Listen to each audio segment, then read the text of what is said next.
Greetings everyone. I'm so glad you're here.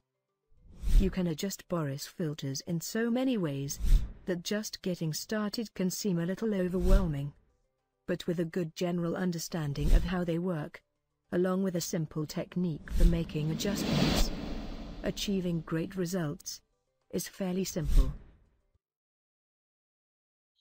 Hello everybody, glad you're here.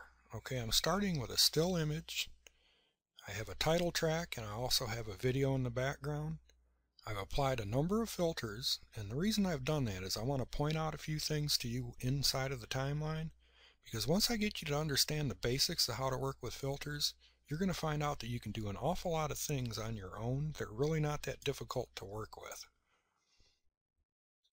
Okay, for starters, you only get one video track in Boris Graffiti.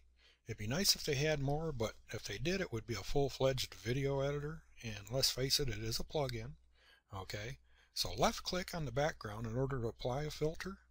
Come up here to the Filters tab, find the filter you want, and apply.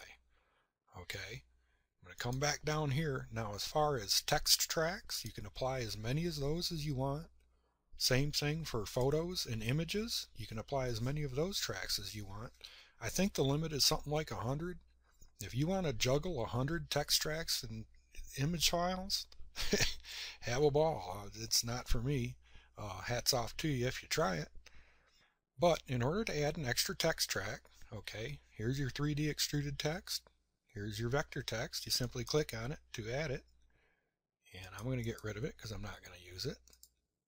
For media files, come up to this little icon, click it, grab an image, boom, you've got your image. Okay, once again, I'm not going to use that. Okay, applying a filter to your text track or your media track is simple right click, come down to new filter, grab a filter and apply. Okay, we're going to get rid of that because I'm not using it. Now on this still image, I used 3 filters. You can use more than that. I don't know if there's a limit, but I think you can just use basically all the filters you can stomach. Okay, here's a basic particle wipe, and I added a couple of blurs to the particles. That's how I got this particular look. Okay, now if you look at the text here, I'm going to open that up. I used a 3D image shader and glow.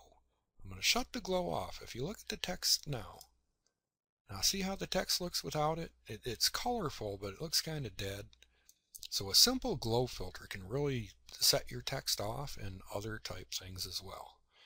Anyway, as you apply effects to things, okay, effects happen over time. And you can't possibly know what it's going to look like before the video is rendered out, because you can't hit play and get a normal play speed. So what you can do, the way you figure this out, because what's going to happen is if you've rendered this out and this is going into the air way too fast or way too slow or just whatever's wrong with it, and you render all that out, you wait an hour and a half on your video and you get done, and now you got to start all over again. What a terrible waste of time. So you go to Control 0. This is called RAM Preview. Now all this information is being fed into your RAM memory, and you have to wait for it, okay? I have a brand new computer. I've got one of the nicest processors available and a pretty impressive graphics card. Okay, depending on your computer, depends on how fast this RAM preview is going to load into your computer's memory. But once it's there, she's going to play back in real time, okay? Now you know if you actually want to save this work that you did and render it out, because that will save you hours upon hours of pointless rendering. So you want to use that feature. You don't want to forget about it. And now we're going to get into filters and the basic things that you really need to know. Okay, I already have a filter applied to my video track. Now, the first thing you're going to want to do is apply a preset. Okay, presets apply values to all these different adjustments that are available to you. Okay. By clicking on this tab, you can access the menu, but unless you actually know the name of the preset that you wanted to work with, this menu is not going to do you a lot of good. Okay, you can come up here to your arrows, scroll through, okay, and what you're doing is you're just looking for a look that you want to improve on. Okay, Once you've made your choice, you start making some adjustments. Now on screen you have available a few adjustments, okay? They're kind of like the main adjustments, so to speak. I mean, they're really not, because you can really dramatically change the look of these filters with the other adjustments available as well. But I don't particularly like using them myself that much. I don't like them on screen. You can shut them off over here.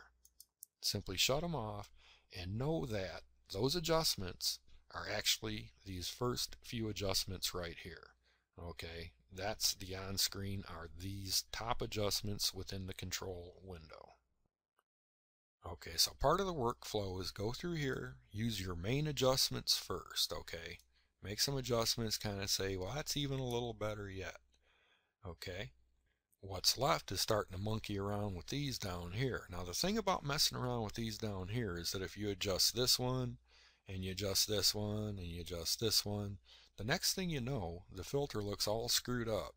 And you can come over here and hit reset, but then you're starting from scratch, and that's a bad thing. So this is kind of simplistic in nature, but it works, okay? What you want to do is come up here, just grab the first slider, slide it, take a peek, see what happens, okay? And all you got to do is come over to the keyframe. This is where you apply keyframes.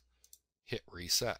Okay, now you've done no harm and you know what that sliding adjustment does. Play with this one. Now you have some idea what it does. Reset it. And by doing that, you can get some idea of what you are doing. Okay, now you do have to spend a little time on these filters to get them right. But once you're done, if it's a look that you really like, you can actually come up here and save it. Okay, hit save. Come down here, give it a name.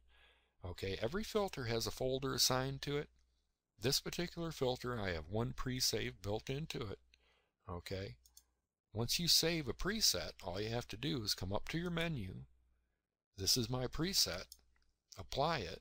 Okay, and just like that, I no longer have to work with this filter if I want this particular look. Okay, you can save as many presets and different looks as you want.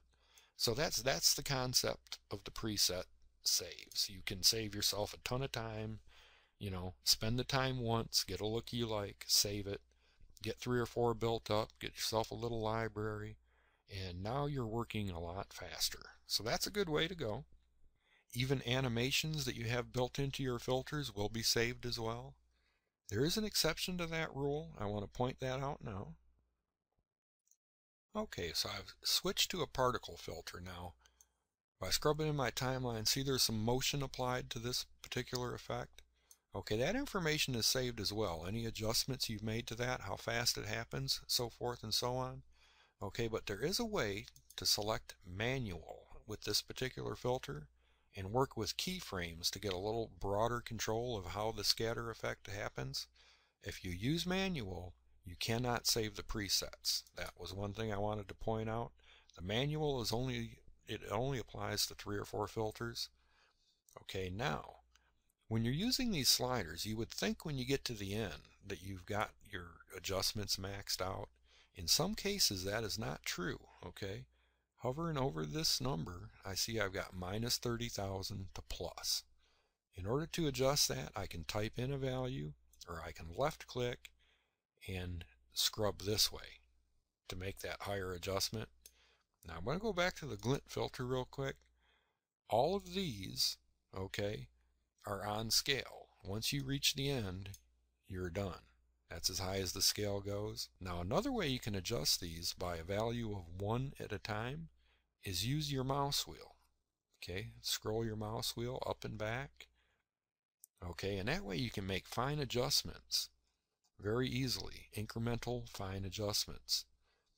Okay, that should pretty well cover filters and get you to mess around and have a lot of fun with them for a while. I'm going to end this tutorial with that. I want to thank you very much for tuning in.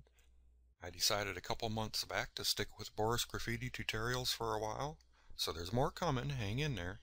Thank you very much for tuning in once again.